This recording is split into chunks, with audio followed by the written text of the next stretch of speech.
যতটুকু অপচয় আপনি করবেন, আপনার জীবনে এমন পরিস্থিতি অবশ্যই আসবে যে যতটুকু অপচয় করেছেন ততটুকুর জন্য আপনাকে ক্রাইসিসে পড়তে হবে।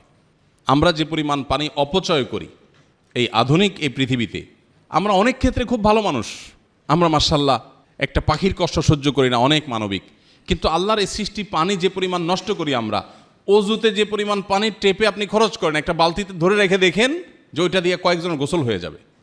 নবী করিম সাল্লাল্লাহু আলাইহি সাল্লাম সমুদ্রেও যদি কেউ অজু করে তাকেও পানি অপচয় করতে নিষেধ করেছেন। চিন্তা করতে পারেন আপনি, সমুদ্র যেখানে পানির জগৎ, সেখানেও অজু করতে গিয়ে অপ্রয়োজনে অতিরিক্ত পানি ব্যবহার করতে নিষেধ করেছেন।